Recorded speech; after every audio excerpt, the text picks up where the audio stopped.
Le football, et vous le dites très bien dans ce très beau livre, Georges Haldas, a une odeur, pour vous en tout cas, et j'imagine pour tous nos invités ce soir, c'est l'odeur de la terre mouillée, lorsqu'il a plu, lorsque le gazon est encore humide, et vous sentez encore cette odeur aujourd'hui. Mais naturellement, moi, je crois il n'y a pas aucune expérience humaine qui ne soit pas liée à des choses élémentaires. Je crois que M. Barberis le dira encore mieux que moi. C'est-à-dire que, je me rappelle petit, le gazon, l'herbe mouillée, la neige quand on joue sur la neige, le rapport à la terre, l'air, le ciel, tout ça, c'est une espèce de... Mais c'est tout ça, encore une fois, inconscient. Alors, le football, c'est un sport, bien sûr. Mais C'est un spectacle aussi? on y viendra. Vous voyez, c'est un spectacle et aussi une participation. C'est quelque chose de encore plus important que le spectacle. Je veux dire que pour que la discussion s'ouvre vraiment, il faut qu'on comprenne que le football porte des réalités humaines qui dépassent de loin le football. Vous voyez, juste un mot avant que la discussion commence. En écrivant ce livre, je me disais, mon pauvre ami, tu vas être compris de personne.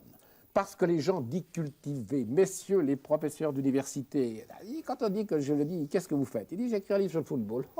Ils sont livre pour le football. Mais pour eux, c'est le dédain. Le football, le jeu du football, un footballeur, c'est rien du tout. Et je pense que des gens qui sont d'une culture n'ont pas de culture. Parce que qu'est-ce que le football draine? Ce sont des passions humaines. Qu'est-ce qu'il y a de plus important? C'est les passions humaines. Alors pourquoi pas dans le football?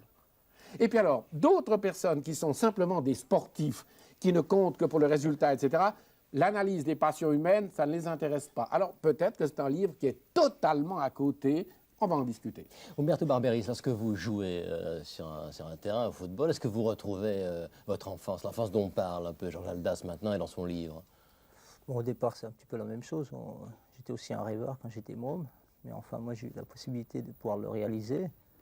Mais on est toujours un petit peu dans le rêve parce que le football, c'est pas seulement sur le terrain, c'est à côté, c'est la nuit, c'est toute la journée, c'est un vrai métier, ça nous hante un petit peu. Et moi, j'aime bien aussi, j'aime bien l'odeur du stade, ça me manque maintenant. J'ai fait 15 jours dans la neige, ça me manque, il faut que je retourne sur le stade, il faut que je la sente.